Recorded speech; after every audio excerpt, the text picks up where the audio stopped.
relationship, strictly platonic, Bondo, so don't get excited. But I just want to make a shout out to Christy because I know that she's at home watching Last Call. And Christy, here's what we got on the show today. The AFC South going down to the wire.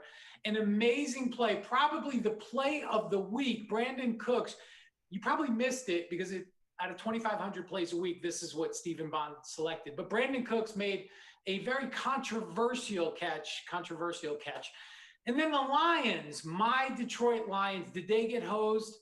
Absolutely. I need a Verner's for that. And then last but not least, crazy game, Cowboys-Giants, a bunch of stuff. Let's start there, Mike, and let's start with a controversial catch or no catch. Anthony Pettis in this situation, did he catch it? What happened here? No, he Dwayne did. Pettis, not Anthony Pettis, the UFC fighter. Dwayne Pettis. That's usually me that makes those mistakes. Ruled on the field as a catch, 7-minute mark of the fourth quarter. It's not a catch. I mean, he uses the ground to complete the catch. The hands come off the ball when it hits the ground. Not challenged. That was the surprise. And to me, Dean, it wasn't like the Giants really rushed up to kick the field goal.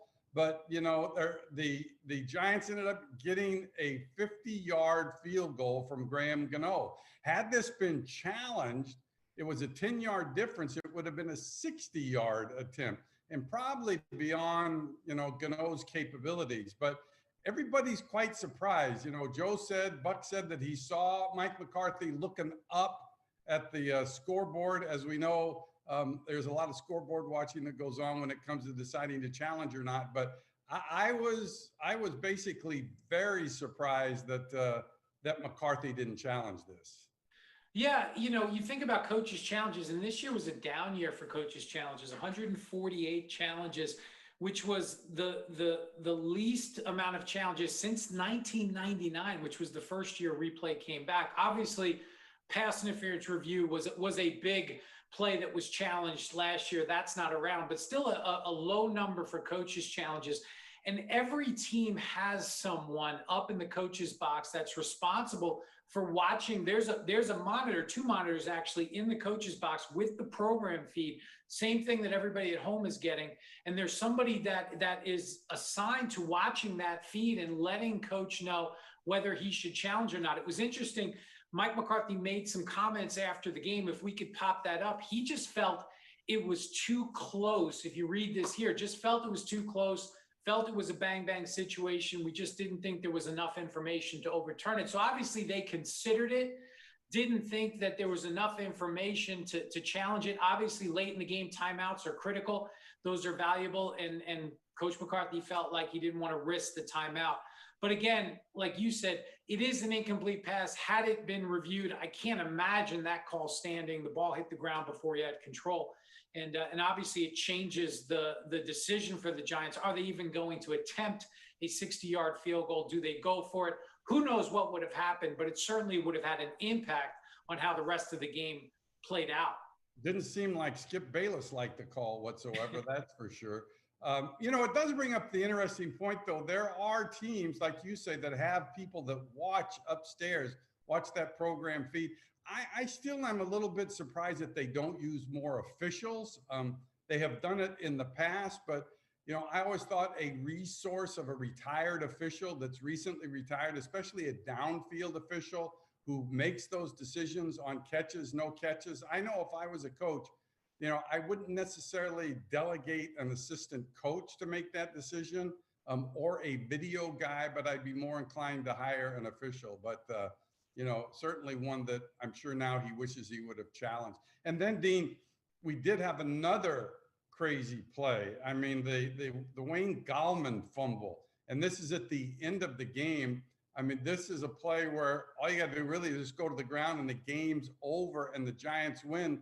But Gallman, he just loses the ball. I mean, the ball just slides out of his hand and it goes into a pile. And then there was all kinds of confusion. Yeah, this is obviously the Giants get a first down and the game's over. And Gallman, clearly he makes the line to gain. And then as he's kind of breaking through the line, he loses the football, goes to the ground. There's a big pile. And what the key to all of this was that the initial signal, Bruce Stritzky, the umpire, who had a really good look. And if you go back and watch the live shot, you can see Bruce immediately signal, put his arm up, first down. He immediately had Gallman recovering the loose ball. And then the ball goes into a pile. It eventually comes loose, and the Cowboys come out with the football. Stritzky went to the referee, explained what he had, but then you see the other officials who didn't get the memo still digging in the pile. They signal Cowboys football. So a lot of confusion. And then we did come up with a really great look. You were on the call, a really great look that showed Gallman with possession on the ground. At that point, it's over. He's got the football, and then it's it's basically a dead ball situation. You were on the game, Mike. What did you think? Yeah, well, I mean, the first thing I saw was Stritzky, the umpire, raise his hand to indicate that there was a recovery. And as you know, you want officials to look to see if they can see a recovery before the ball gets into the scrum. But you also can't expect the covering officials on the line of scrimmage to stop and even see Stritzky make that signal, because they know that the ball's loose. So they're just focusing on seeing who recovered the ball. So they're not going to hear a whistle. They're not going to see a signal. They're going to go dig, dig, dig. And when they find it, then they're going to signal, which they did, which made it look worse. Now, replay obviously gets involved in something like this because the recovery of a loose ball in the field of play is reviewable and in the end zone, as a matter of fact. But again, great shots by our Fox crew that showed that one shot with Gallman with his arms around the ball. And that's the exact shot that Stritzky coming from that angle saw. So although it was quite confusing, to say the least, because of the mixed signals, credit to Bruce Stritzky, who stepped up and saw that and made the decision and basically kept a crazy play from going further and giving the Cowboys another chance to win. But Bruce Stritzky, who's an airline pilot, by the way, in his other profession, so it makes me feel more comfortable flying with Bruce, knowing that he was all over it, made the right decision. So I have no issues jumping on a plane with Bruce at this point. Not that I'm flying that much anymore. Let's move on to the play of the week. Let's move on to our producer, Stephen Bond. He goes through all of the NFL games, 16 games on Sunday. He goes through them with a fine-tooth comb, okay? 156 plays a game, 16 games. Do the math. It's roughly 2,500 plays that he has to sift through, and this is what he came up with. The Brandin Cooks, I think it was like a 5-yard pass at the end of the game. The team didn't even end up winning the game, but Brandin Cooks, unbelievable play, Mike. What happened here? I don't know. It's just like I was stunned to see this. I hadn't really focused on this, but you have a play that was somewhat controversial because it was awarded as a catch to Brandin Cooks, and it led to, by the way, a game-tying field goal. Sarah Thomas makes the call, tough call to make, because basically the backs of the receivers, she's looking through the backs, but she rules that it was a catch by Cooks. And there is nothing to say that it is not. You see this shot, the ball goes into his arms, and as they roll over, Malcolm Butler looks like maybe he pulls the ball away and ends up with the ball at the end of the play. But, Dean, I mean, I watched this play only because I had to. And I listened to Gene Steratore talk about, it's close. That's really close. I mean, did he have it first? But maybe he bobbled it a little bit. The fact is, it's close, and so you don't change it. I mean, you don't change it, and they didn't change it. They ruled it on the field as a catch, and it stayed on the field as a catch. And I think we're going to look at a couple plays coming up where close led to reversals. But to me, Sarah Thomas made the right call on the field, and replay did the right thing in sticking with the call. Yeah, you're always going to lean in that situation. Look, it's simultaneous catch. It's in the rule book. I've maybe seen one or two that met the definition over 25 years. It rarely happens. I think this was a situation where it looked like Cooks got control first, and then Butler maybe pulled it out at the end. Like you said, you go back to the ruling on the field. The ruling on the field was a catch. There wasn't anything clear and obvious to overturn. So the call on the field stood, and that is the correct decision in replay as well. But well, people do talk about simultaneous catches, and like, I don't think I've ever seen one. I mean, that means that both players have to get joint possession of the ball at exactly the same time. And I just don't see that happening. Hey, a lot of talk with your Lions, by the way. yeah, I'm still not. We might as well get right into it. And you being the Lions guy, boy, everybody's talking about the roughing the passer call on Tracy Walker for the hit on Cousins. Go ahead. Yeah, obviously, look, this is a big play. It's 4th and goal. The Vikings are going for it. Walker comes up the middle. Looks like a good play. Sack, turnover on downs. The Lions are going to get the football after a great goal line stand, and then the flag comes out. And we've dealt with this. It feels like this is kind of reemerged this year. I remember, I think it was early in 2018 where we had an uptick in these fouls, the body weight, right? Landing on with all or most of your body weight. And to me, look, I get that there's a directive that they don't want defenders, stuffing quarterbacks into the ground. I still think we have gone too far in this area. This is, if you look at Kirk Cousins is listed at 6'3", 202 pounds. Tracy Walker's listed at 6'1", 210 pounds. They're pretty much the same size.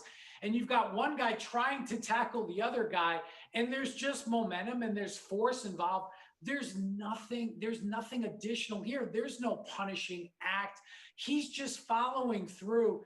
And I'm not, believe me, I'm not one that I kind of roll my eyes when I hear people say, well, what is he supposed to do? Because I think there are things that you can do in situations to avoid illegal technique. In this situation, to me, this is a conventional tackle. And if the competition committee is comfortable with this, they need to sit down and look at this in the offseason, look at these calls, because these are game-changing calls. 15-yard penalties, first downs that affect games. They need to look at this and decide, do you want this called or is this legal? To me, it's legal. Yeah, I agree it's legal. And I read Adrian Hill's pool report that he filed after the game, where he basically said it's the right call, that he landed on top of him with all of his body weight. And again, I'm like you, I just see it as a normal tackle. I mean, to me, it is an absolute normal tackle. And I'm not sure that maybe the college rule is a little bit better, because the college rule actually addresses, if I'm not mistaken, punishing the quarterback. They use that word in punishing the quarterback. There's no punishing here. I mean, this is a normal tackle.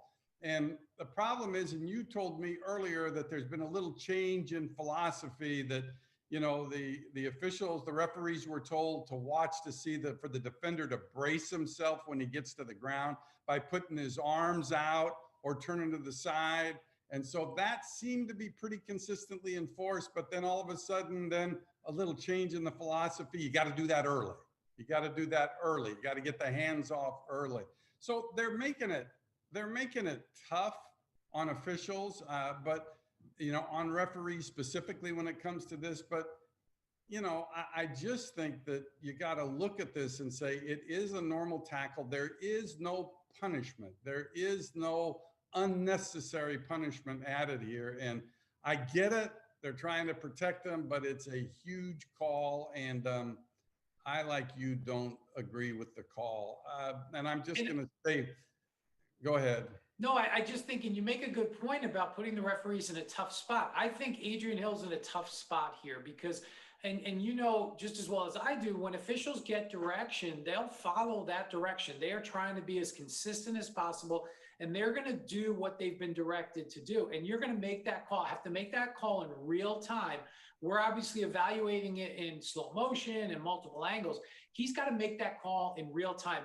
And I go back to, before this new interpretation or this new point of emphasis, when we emphasized the picking up and the driving, the stuffing, the real punishing act, like you mentioned, that was what we wanted our referees to call. And I think referees, they're good enough to understand the difference between that and a conventional tackle. Now you're asking them to, in real time, make these split-second decisions where it's It's literally one little change, one little, maybe the shoulder turns.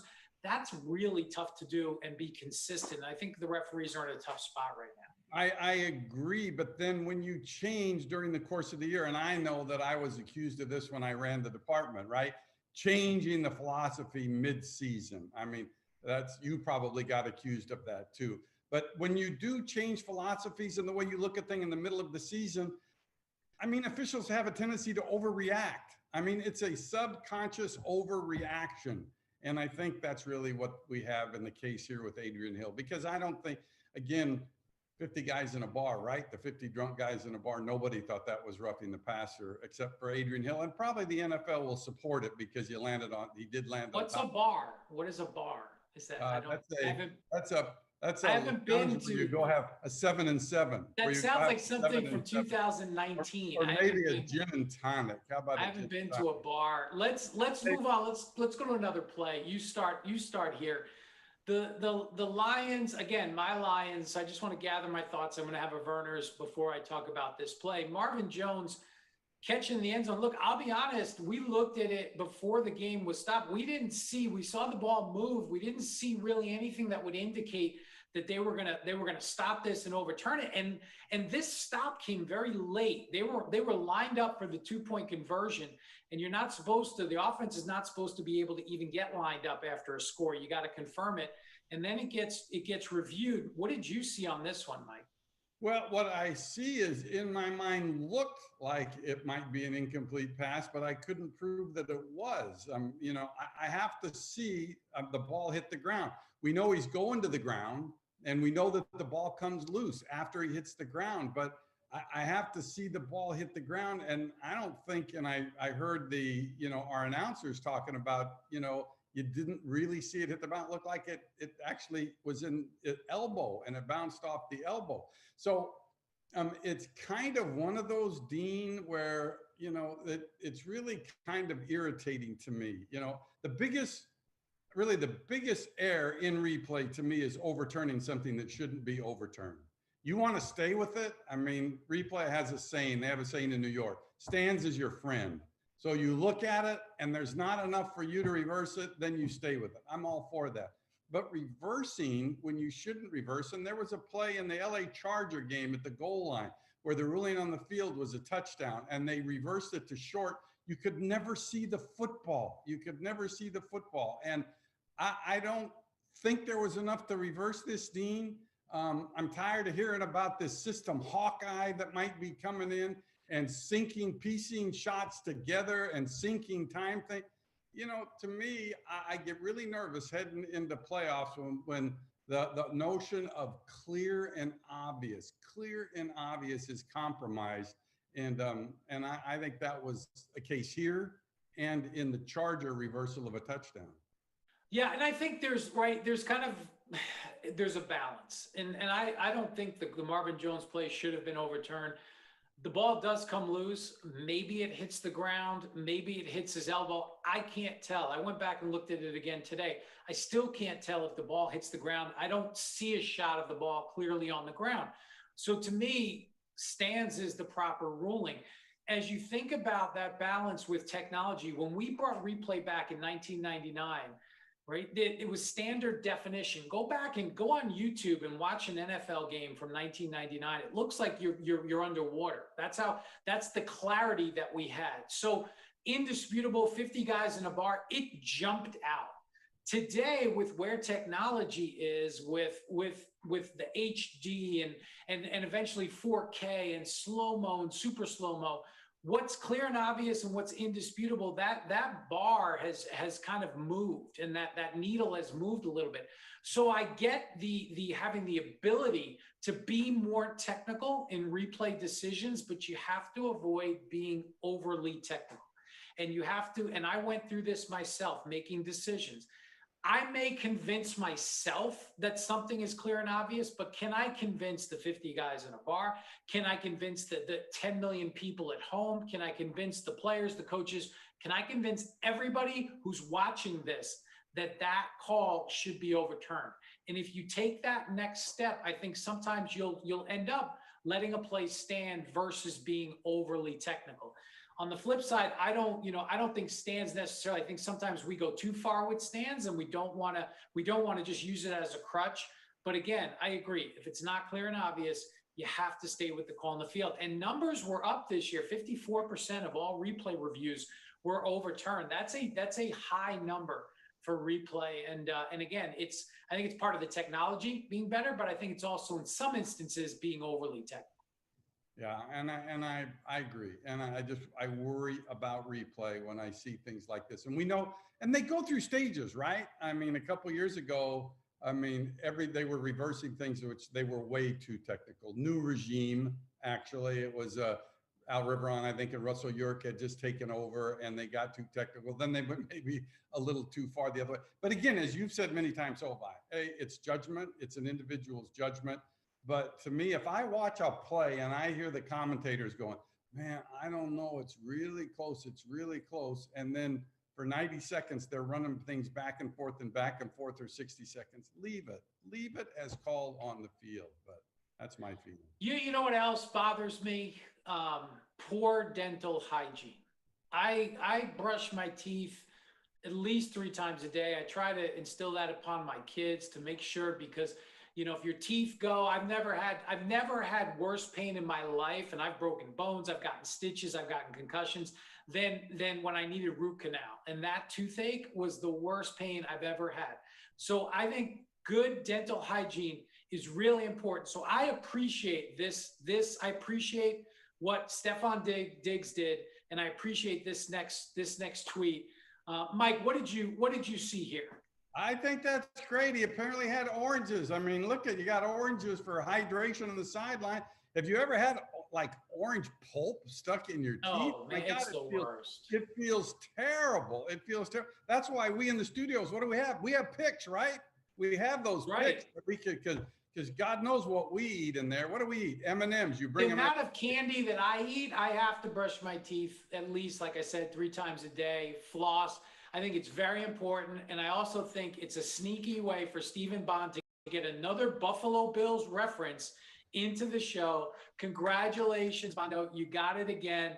Oh, by the way, they're going to lose to the Colts on Saturday. Sorry, hey, Bondo, just to be clear, sorry. Your brother didn't even respond to Blandino. Sorry, not sorry. He tweeted back to her, but she didn't even respond. So, all right, that's it. Are we done? That's the show. That's the show. Check out the Fox Sports app and check out Saturday. We got a big matchup, Rams and Seahawks, Saturday afternoon on Fox. For the best stories, easy to find scores and comprehensive team pages, plus access to every live Fox Sports game and exclusive bonus cameras, download the all-new Fox Sports app now.